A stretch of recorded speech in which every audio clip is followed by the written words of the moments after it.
Hello दोस्तों, मैं रत्नेश शुक्ला आप सभी का अपने इस यूट्यूब चैनल रतन जी टेक्निकल पर स्वागत करता हूं। आज हम लोग वृत्तीय गति में आगे बढ़ेंगे।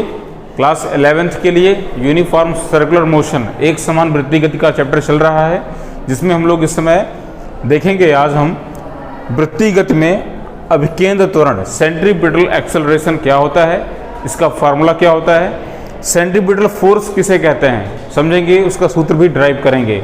अभी तक हम लोग पढ़ चुके हैं रेखीय वेग लीनियर वेलोसिटी किसे कहते हैं, रेखीय वेग का मान कैसे निकालते हैं, कोणीय वेग किसे कहते हैं, इसका तात्कालिक मान औसत मान कैसे निकालते हैं, रेखीय वेग कोणीय वेग में संबंध क्या है, इसको सिद्ध भी कर चुके हैं। आज बात करेंगे सेंट्रीपिटल फोर्स और सेंट्रीपिटल एक्सेलरेशन के बारे में। अभिकेंद्र त्वरण क्या होता है, देखिए ये जो टॉपिक हमारा है ये बेसिकली यूनिफॉर्म सर्कुलर मोशन से लिया जा रहा है, यानी कि हमारी जो सर्कुलर मोशन हो रही है वो एक यूनिफॉर्म जो है वो स्पीड से हो रही है ना। अगर कोई पिंड किसी वृत्ताकार पथ पर एक समान जो है वो चाल से चले तो पिंड जिस गति को करेगा उसे बोलेंगे एक समान वृत्तीय गति। ठीक है, याद रखेंगे। The motion of a body along the circumference of a circle is referred as the uniform circular motion if its speed remain constant throughout the journey. So body हमारे पास में देखो ध्यान से, मैंने एक किसी पिंड को लिया हुआ है।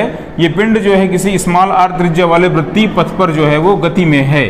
बिंदु ए पर पिंड के वेग को मैंने v1 से दिखाया है और बिंदु बी पर मैंने इसके वेग को वेक्टर v2 से दिखाया हुआ है। देखिए ध्यान से, वेग में परिमाण भी होता है, दिशा भी होती है। तो परिमाण का तो मान वही है, मतलब जो मॉड ऑफ v1 है वही मॉड ऑफ v2 है और दोनों मान लेते हैं v के बराबर में है, लेकिन डायरेक्शन अलग अलग है। पॉइंट ए पर वेग की डायरेक्शन कुछ अलग है, पॉइंट बी पर वेग की डायरेक्शन कुछ और अलग है ना, दोनों वेग अलग अलग हैं। तो वेग में परिवर्तन तो आएगा ही आएगा। वृत्ताकार पथ पर गति करने वाले पिंड के वेग में सदैव एक परिवर्तन आता है, और वेग में परिवर्तन जब आता है तो वेग में परिवर्तन की दर भी आएगी, वेग में परिवर्तन की दर से एक त्वरण भी आएगा। इस त्वरण को कहेंगे अभिकेंद्र त्वरण, क्योंकि यह त्वरण सदैव केंद्र की तरफ कार्य करता है। इसको भी हम लोग देखेंगे कि किस तरीके से केंद्र की तरफ त्वरण कार्य करेगा, उसको समझेंगे। तो अगर आप लिखना चाहें एक डेफिनेशन लिख सकते हैं अभिकेंद्र त्वरण के बारे में। वृत्ताकार पथ पर गति करते हुए पिंड पर सदैव केंद्र की तरफ, लिख लें, वृत्ताकार पथ पर गति करते हुए पिंड पर सदैव केंद्र की तरफ एक त्वरण कार्य करता है, जिसे अभिकेंद्र त्वरण कहते हैं, जिसे अभिकेंद्र त्वरण कहते हैं। इसको हम लोग दिखाते हैं AC से, C for centripetal, A for acceleration. ठीक है, अभिकेंद्र त्वरण AC बराबर v²/r, ये इसका सूत्र होता है। इसको सिद्ध करने चल रहे हैं हम, जहां पर v क्या है, रेखीय वेग का मान है, लीनियर वेलोसिटी है, और r क्या है, radius of the circular path है, वृत्ताकार पथ की त्रिज्या है। चित्र के अनुसार वेग के मान में परिवर्तन,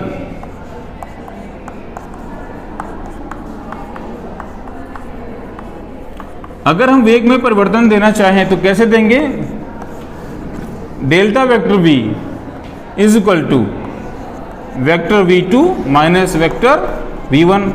वेग में अंतर बराबर अंतिम वेग माइनस आरंभिक वेग, final velocity minus initial velocity, यही करते हैं। अच्छा, चूंकि वेग एक वेक्टर क्वांटिटी है, एक सदिश राशि है, तो इसका एडिशन सब्ट्रैक्शन हम वेक्टर के नियम के तहत ही करेंगे। तो वेक्टर को, दो वेक्टर को माइनस करने का क्या मतलब होता है, अगर हम वेक्टर v2 में से वेक्टर v1 को माइनस कर रहे हैं, इसका अर्थ है vector v2 plus minus vector v1, मतलब वेक्टर v2 में हमें ऐड करना होगा माइनस वेक्टर v1 को। तो देखो वेक्टर v2 की डायरेक्शन इस तरफ है, तो हम लोग एक काम करेंगे, हम एक वेक्टर को ड्रॉ कर लेते हैं ऐसे। ये मान लीजिए हमारा क्या है, ये वेक्टर v1 था और ये डायरेक्शन किसकी है, वेक्टर v2 की है। वेक्टर v2, ये वेक्टर v1 है सेम डायरेक्शन में। वेक्टर v2 में हमें ऐड करना है माइनस वेक्टर v1, मतलब इसके अपोजिट इतनी ही लेंथ का नेगेटिव वेक्टर हमको लेना है। ये हमारा हो जाएगा माइनस वेक्टर v1, इसके अपोजिट है ना। सो v2 प्लस माइनस v1 कैसे ऐड करेंगे, v2 के टेल को v1 के हेड से ज्वाइन कर देंगे, तो ये हमें मिल जाएगा चेंज इन द वेलोसिटी। समझ गए। समझ गए? आप देखो ध्यान से, इसकी जो डायरेक्शन है वो किस तरफ है? सेंटर की तरफ है। किस तरफ है? तो केंद्र त्वरण का मान वेग के परिवर्तन की दिशा में ही होगा, और वेग में परिवर्तन किस तरफ हो रहा है? केंद्र की तरफ हो रहा है। तो इसका मतलब अभिकेंद्र त्वरण की दिशा भी किस तरफ होगी? अंदर की तरफ होगी। इसीलिए इसे बोला गया है अभिकेंद्र त्वरण सेंट्रीपिटल एक्सेलरेशन। समझ गए? अब आप जरा सूत्र को स्थापित कर लेते हैं। मान लो कि पॉइंट ए से बी तक जाने में पार्टिकल को टोटल समय लग रहा है डेल्टा टी, और इस दौरान पार्टिकल ए से बी तक लीनियरली रेखीय विस्थापन डेल्टा एस कवर करता है, डेल्टा एस विस्थापन तय करता है। यदि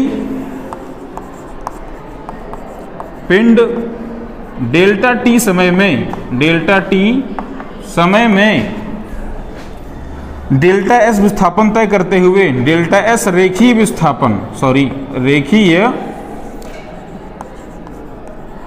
विस्थापन तय करते हुए बिंदु ए से बी तक पहुंच जाए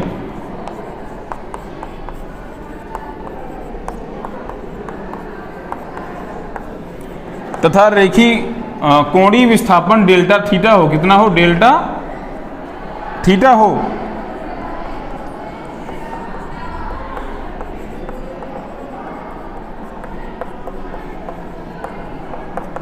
तो चित्र के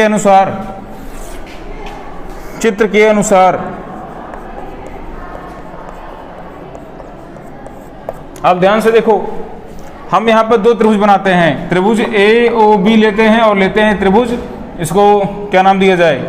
इसको नाम दे देते हैं, चलिए हम लोग पी क्यू आर। ये एंगल आपका थीटा होगा, डेल्टा थीटा के बराबर में ही होगा। ठीक है? जो आपका पी आर है ये आर क्यू के बराबर है, क्योंकि दोनों के वेग के परिमाण एक जैसे ही तो हैं।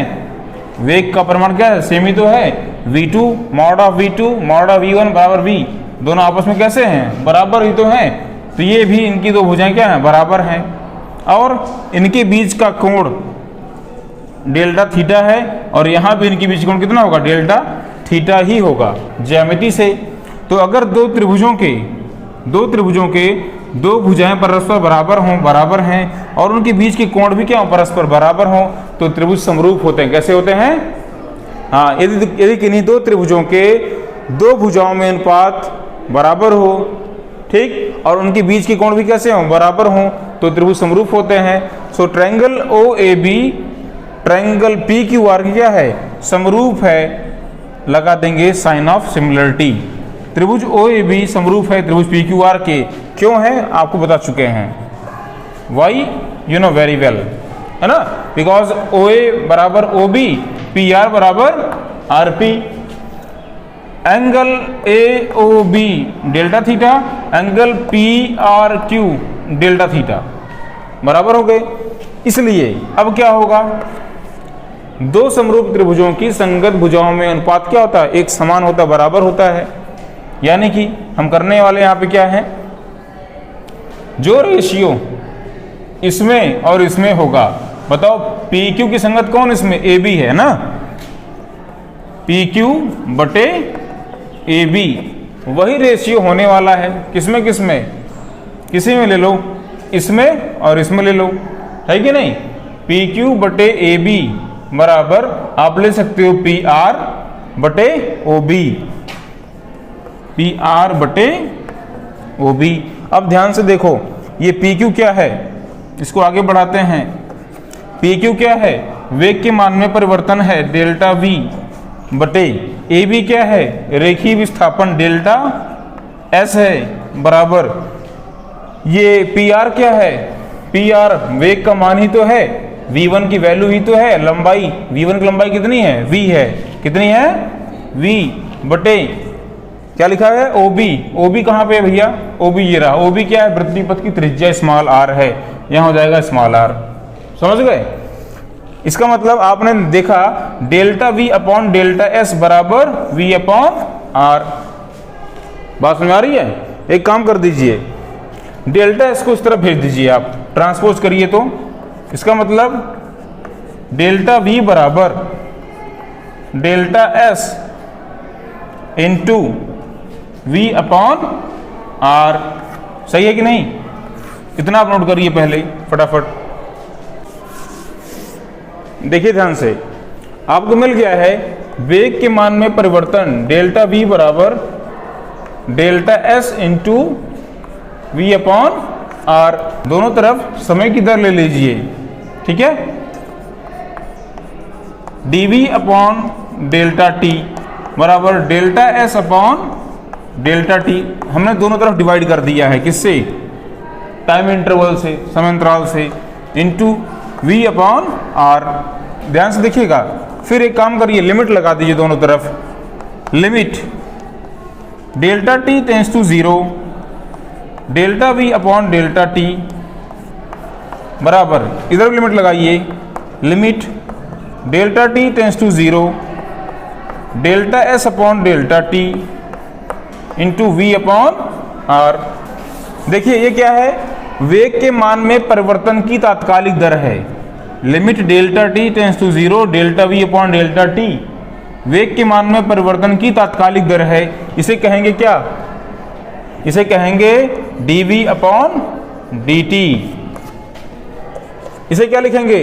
Limit delta t tends to 0 delta S upon delta t, रेखीय विस्थापन तय करने की तात्कालिक दर है, यानी कि ये रेखीय वेग का तात्कालिक मान होगा।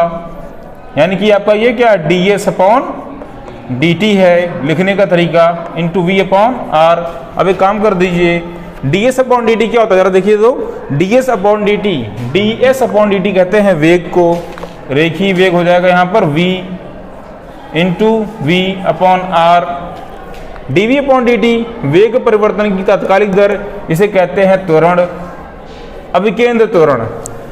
यानी कि AC बराबर V into V upon R, that is V square upon R। अभिकेंद्र त्वरण AC बराबर V स्क्वायर अपॉन R। यही अभिकेंद्र त्वरण और रेखीय वेग में संबंध है।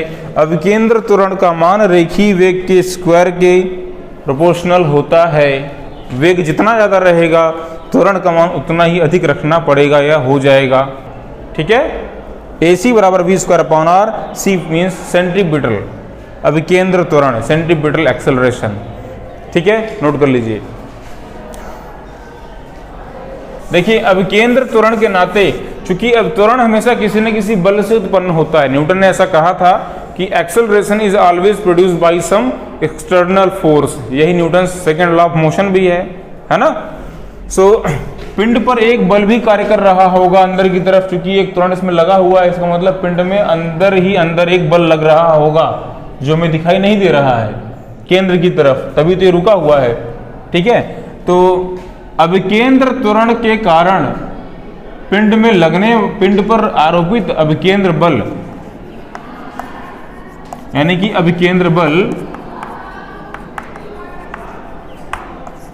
बराबर F बराबर ma, द्रव्यमान गुणे अभिकेंद्र त्वरण। अभिकेंद्र त्वरण का मान आप निकाल चुके हैं, V स्क्वायर अपॉन R, सो V स्क्वायर अपॉन R, यही अभिकेंद्र बल का सूत्र है। वृत्ताकार पथ पर गति करने वाले पिंड पर एक सदैव केंद्र की तरफ बल कार्य करता है, जो पिंड को केंद्र की तरफ बनाए रखने की प्रवृत्ति रखता है।